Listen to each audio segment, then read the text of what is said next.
My name's Stephen USSR Robinson, and thank you for watching Sporting Icons.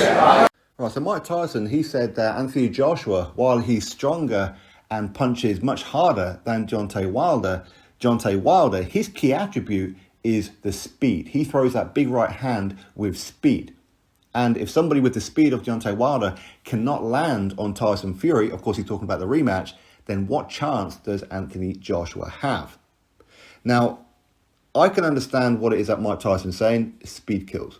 We've seen it with Mike Tyson in his career, of course. And I've made mention to this quite a few times, and I reference David Haye. David Haye was not the biggest puncher in the world, but he made it look like he was because his hand speed was lightning fast, especially for a heavyweight, right? And that's where his knockout power came from. Same with Deontay Wilder. Deontay Wilder, he almost needs a bit of a run-up. And for him to throw the right hand, he has to be in a certain position where his hand has to be between his hips and his waist. He has to be around that kind of range and side on so he can cock the hand back, take a bit of a run-up and swing for the fence. And when it lands, it's devastating because he does it fast, very, very fast. Whereas Joshua, he may not punch as fast as Deontay Wilder, as in the one big punch knockout, but what he does have is he has power, and he has knockout power from the standing position. He can do it leaning back. He can do it having a little bit of a run-up if necessary. He can do it through the uppercut. He can do it with a left hook. Joshua's heavy-handed with both. And what's one of the things that Joshua is very, very good at? Counterpunching. Wilder, if we're being brutally honest here, if you take that right hand away, what else does he offer? He doesn't offer too much else. And I've been saying this for a long, long time, that the day that he can't land that right hand is the day that he loses. And he's been dancing with death for a long time when it comes to certain fights. He seems to be behind on scorecards a lot, but he relies on, at some point, his opponent is either going to get comfortable or get in the position where Wilder needs him to be in, and then he can just throw that big right hand. Okay, he doesn't throw the uppercut. He doesn't throw a great left hook or anything like that. His jab is actually okay, Wilder, but he doesn't utilize it. And Tyson Fury, he said this before, that when he fought Vladimir Klitschko, one of the things that he had to look for was the left hook of Vladimir Klitschko and the big right hand, the big straight right hand down the pipe from Vladimir Klitschko. And of course, the hugging, the grabbing, all that kind of thing. So Fury had to be mindful of quite a few things when it came to Vladimir Klitschko. When it comes to Deontay Wilder, he said, the only thing I really have to think about is the right hand. So if I can beat Vladimir Klitschko with these multiple dangerous attributes, then Wilder should be easy work, just by avoiding one right hand. And it's a right hand that if you know that it's coming and you're switched on, you can see it's coming because his hand is in a certain position and he cocks it back to throw it. With Joshua, he can catch you from a lot of different positions. He doesn't have to have a run-up. He doesn't have to cock his hand back. He doesn't have to do any of that. He's very, very strong, heavy-handed. And of course, strength as well. Where strength is concerned, Fury, while he could do it, of course, he's bigger than Joshua and he's going to be heavier than Joshua. And he can drain Joshua by grabbing him, leaning all over him like he did with Wilder in the rematch.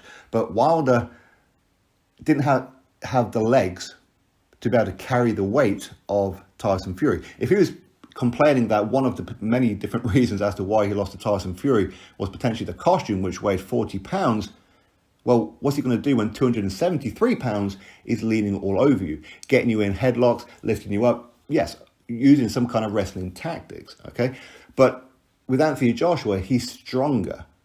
But one of the things that may favour Tyson Fury in this one, especially when it comes to the clinches and the grabbing, is that down the stretch, can Joshua, who does have big, heavy-set legs, are they going to tire as the rounds tick away?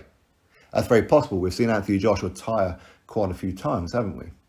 We've seen him tire against Vladimir Klitschko. In fact, we've seen him tire on a couple of occasions. But then again, we have seen him do 12 rounds and not really break a sweat. He did it with Joseph Parker and he did it with Andy Ruiz Jr. in the rematch. And as boxers say quite a lot, you can do 12 rounds, no problem, if you are the one in control of the fight. If you are the one on the back foot and you are the one getting leaned on and you are the one getting hit to the gut, to the head, wherever it may be, you're going to be the one that tires. Okay? And Tyson Fury, we know he's got the engine of a racehorse.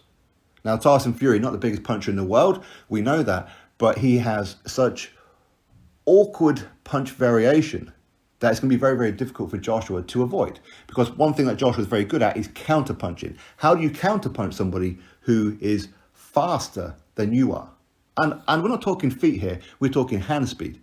Fury's hand speed, it looks kind of clunky at times, but it's fast. And he hits you from angles that you don't expect to be hit from.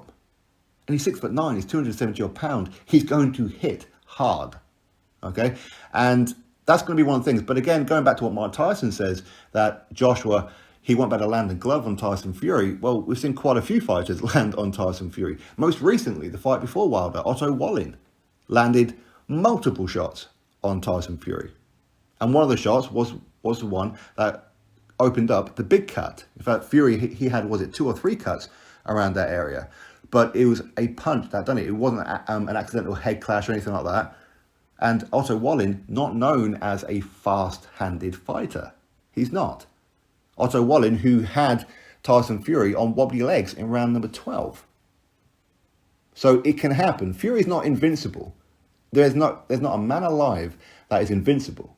Every boxer out there will potentially lose at some point on any given night. Now, I know quite a few people, they'll put Joshua on a high pedestal. They'll put Fury on a high pedestal. Both of these guys can beat each other. That's the truth of it. Whether you think one is a better boxer or one is faster, it doesn't really matter. On fight night is what matters. What tactics does each fighter bring to the table? Maybe Joshua's going to do something we haven't seen him do before. Maybe Fury, he's going to fight Joshua the way that he fought Klitschko. For me, I can't see him handling Joshua the way that he'd done with Wilder. If he did, hey, full credit.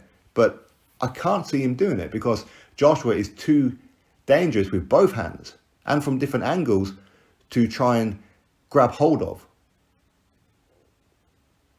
If you notice, people don't really grab hold of Joshua into a clinch. It's Joshua that grabs them. Okay? But going back to the point, I think that, yes, Deontay Wilder, of course, he does throw with speed, that's for sure. And his one-punch knockout power, that's where it comes from. With Joshua, no, he doesn't punch as fast as Tyson Fury. He doesn't punch as fast as Deontay Wilder. But he doesn't need to. He doesn't need to. He punches fast enough. He's a phenomenal counter-puncher. His movement is so much better now. And because he knows how Tyson Fury fights, or potentially at least anyway, because who knows what tactics Fury's going to bring on the night, but he knows that Fury is going to be very, very elusive. I mean, how many times have I spoken to fighters who have sparred Tyson Fury? And they all say the same thing. If Fury don't want you to land on him, you ain't landing on him. It's as simple as that, okay? But Fury, he's going to want the knockout. Fury, he's going to want a one-sided victory, whether it be on points or whether it be by stoppage. He's going to want that. He doesn't want to have a real close fight and then get a decision where a lot of people are going, I don't really agree with that. That's not what Fury does. That isn't what Fury does. And again, both Fury and Joshua, name me how many rounds do they normally lose when they're not hitting the canvas? Both of these guys have hit the canvas multiple times. Both of them have. So outside of those knockdowns, what rounds do either fighter really lose? It ain't many, is it? Very, very interesting fight. Very, very interesting in my opinion. Anyway, that's my thoughts on it all. Cool. Of course, you drop me yours. Click thumbs up, subscribe, and I'll catch you on the next video.